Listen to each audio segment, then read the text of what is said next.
지금 대한민국에는 3대 과학이 있습니다. 관상, MBTI, 그리고 난폭운전 자동차를 뜻하는 과학 5호기죠. 과학 5호기, 이 이름의 시초는 한 자동차에서부터 시작되었는데요. 기아의 흰색 준중형 세단 K5를 탄 사람은 과학적으로 난폭운전을 한다. 하지만 이 자동차는 원래 우주명차였습니다. 2010년 6월부터 8월 중형차 부문 판매량 1위, 한국 자동차 최초 2011 독일의 레드닷 디자인 어워드 최우수상을 석권, 현대의 YF 소나타, GM 대우의 토스카, 르노 삼성의 SM5 등 당시 한국 준중형 세단을 압살. 현재 대한민국의 자동차 디자인 지평은 이 과학 5호기의 전과 후로 나뉘어져 있죠. 그렇다면 우주명차 K5는 왜 과학 5호기의 시초가 되었는지 질투난 피셜로 간단하게 파헤쳐 봅시다.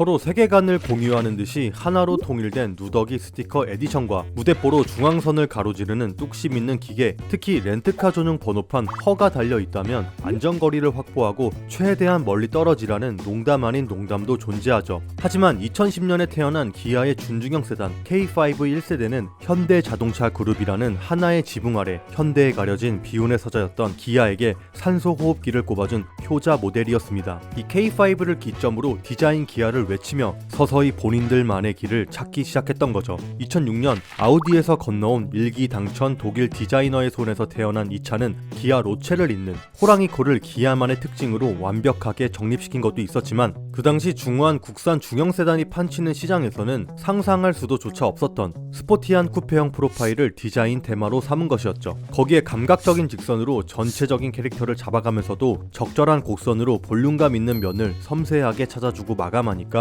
국산 중형차 최초로 편안한 승차감과 날렵하고 세련된 스타일을 두 개나 잡은 일명 사기캐였습니다. K5 1세대는 2030에서부터 빠르게 입소문을 타기 시작했죠. 외제차보다 훨씬 저렴한 국산차에 중후하지 않고 트렌디한 디자인, 엔진에는 다소 조금 이슈가 있었지만 그래도 연비 좋고 주행감도 나름 짱짱하고 잘 나가버리니까 운전의 재미까지 더해줬었죠. 또한 렌트카 업체 입장에서도 오랫동안 현역으로 무난하게 굴리면서 고객들의 호기심을 자극하기에 아주 적당한 차가 K5였기 때문에 무색 부츠에 취향 타지 않는 흰색 K5 1세대는 렌트카 사장님들에게 많은 사랑을 받았습니다. 이렇게 기아의 영광이었던 K5 1세대는 꽃길만 걸으며 우주명차의 계보를 계속 걸을 줄만 알았는데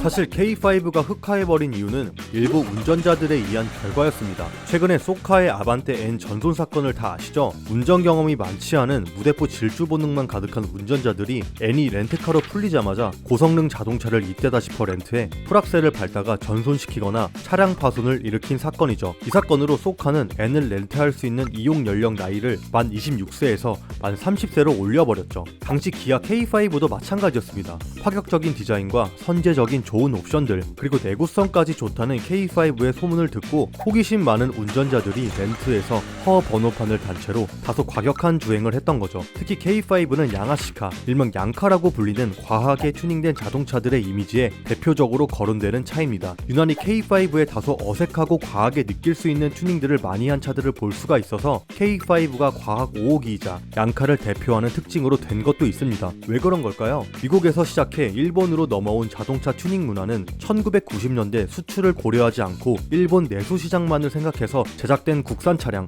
제페니스 도메스틱 마켓, 즉 JDM이라는 차량을 위주로 발달했는데요. 일본 내수 시장 전용으로 개발된 JDM 차량들은 역으로 북미에서도 상당한 인기를 끌면서 미국 튜닝 문화에서도 주류가 되었고, 우리나라 또한 일본의 이니셜 D와 같은 자동차 공도 레이싱 애니메이션으로 인해서 그 인기가 증폭되어 한국에도 넘어왔었죠. 이 여파로 1990년대부터 2000년대 후반까지 현대의 스쿠프로 시작해서 티브론, 투스카니, 포르테쿱, 제네시스 쿠페와 같이 국산 스포츠카 차량 위주로 튜닝 문화가 성행하기 시작했습니다. 아는 사람들은 알겠지만 튜닝 문화를 제대로 접하면 금전적으로 정말 많은 비용이 듭니다. 여기에 차량의 마력수나 최고 속도 같은 차량 성능이 아닌 차의 높이나 문짝수가 2개냐 4개냐 등 차의 외형이 보험료의 기준이 되는 국내 보험사의 특이한 스포츠카 보험료 기준도 합쳐지니 튜닝 문화를 선망하지만 지갑 사정이 좋지 않아 제대로 튜닝조차 할 수 없었던 운전자들에게는 문짝 2개 국산 스포츠카들까지도 할증된 보험료가 부과되니까 조금 더 부담이었습니다. 따라서 이런 복잡한 이유로 아버지가 타실 법한 국산 중형 세단 같은 걸 가지고 그 한을 풀면서 버텨왔던 거죠. 이때 이들의 눈을 사로잡은 차는 바로 2010년에 나온 쿠페형 국산 중형급 세단 K5